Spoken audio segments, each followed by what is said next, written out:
প্ৰথমে মই Assamese blogger ডিম্পিৰ অন্য এটা নতুন ভিডিঅ'লৈ মই আপোনালোকক সকলোকে স্বাগতম জনালোঁ। আজি আপোনালোকৰ বাবে এটা চুজিৰ লাডু ৰেচিপি লৈ আহিছোঁ। এই লাডুবিধ একেবাৰে কম সময়তে আৰু কম সামগ্ৰীৰে বনাব পাৰি আৰু খাবলৈও বহুত ভাল। আশা কৰিছোঁ ৰেচিপিটো চাই ভাল পাব বুলি।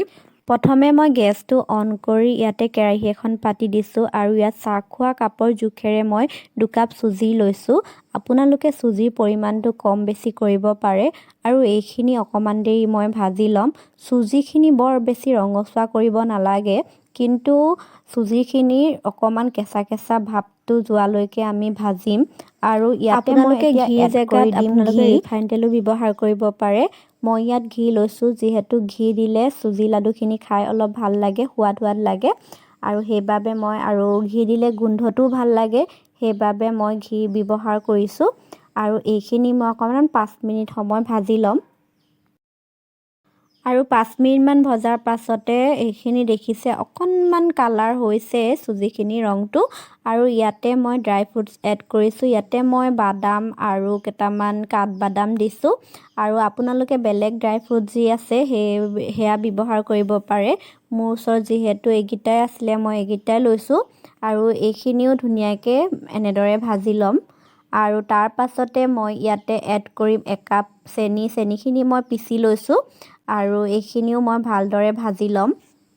চেনিখিনি মই ভালদৰে ইয়াতে মিক্স কৰি দিছোঁ, যিহেতু চেনিখিনি অকণমান গোটা এনেকৈ গোট মাৰি গৈছিলে। মই চেনিখিনি আগতেই পিচি থোৱা আছিলে সেইবাবে। আৰু এইখিনিও ভালদৰে ইয়াতে মিক্স কৰি মই ভালদৰে মিলাই দিলোঁ।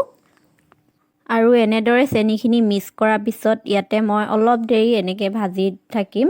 আৰু ইয়াতে মই এতিয়া এড কৰিম গাখীৰ।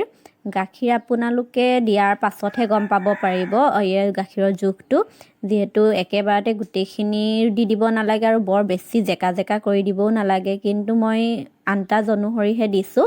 আৰু গাখীৰৰ পৰিমাণটো চাই ল'ব আপোনালোকে। আৰু গাখীৰখিনি দিয়াৰ পাছতে এনেদৰে ভালকৈ ভাজি দিছোঁ, যিহেতু লাগি যোৱাৰ হেৰিও থাকে, সেইবাবে খুব আৰু গাখীৰখিনি দিয়াৰ পাছতো মই ভালদৰে লৰাই দিছোঁ। আৰু গাখীৰ আপোনালোকে চাই ল'ব, আৰু যদি পিছত প্ৰয়োজন হয় দিব। মোৰ কিন্তু ইয়াত প্ৰয়োজন নহয়। আৰু এইখিনি লাড়ু বান্ধিবলৈ পৰা হৈ গৈছে। আৰু মই অকণমান হাতত লৈ চাইছোঁ, এয়া দেখিছে এয়া লাড়ু বান্ধিবলৈ হৈ গৈছে। আৰু মই এতিয়া এইখিনি ভালদৰে উলিয়াই ল'ম এখন পাত্ৰত। আৰু এইখিনি ঠাণ্ডা হোৱাৰ পাছতে আপোনালোকে লাড়ু বান্ধিব পাৰিব। আৰু বৰ বেছি ঠাণ্ডা হ'বলৈও নিদিব, নহ'লে লাড়ু বান্ধিবলৈ অসুবিধা হ'ব পাৰে। আৰু হাতখন অকণমান তিয়াই লৈছোঁ মই। আৰু এইখিনি এতিয়া মই লাড়ু বান্ধি যাম এনেদৰে। মই বৰ বেছি গোলকৈ বনাব নেজানো, পিছে মোৰ নহয়েই সেইটো, নেজানো কেতিয়া হ'বগৈ পিছে, কিন্তু চেষ্টা কৰি আছোঁ। এয়া মই এটা প্ৰথমটো লাড়ু বান্ধিছোঁ আৰু এয়া 2 নম্বৰটো।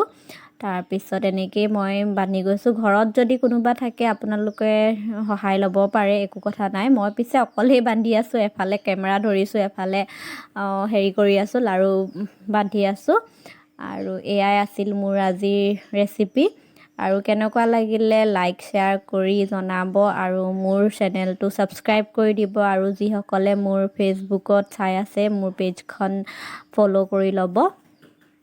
আৰু এনেকৈ এটা দুটাকৈ এয়া দেখিছেনে, বৰ গোলকৈ নাই হোৱা, তথাপিতো বনাইছোঁ।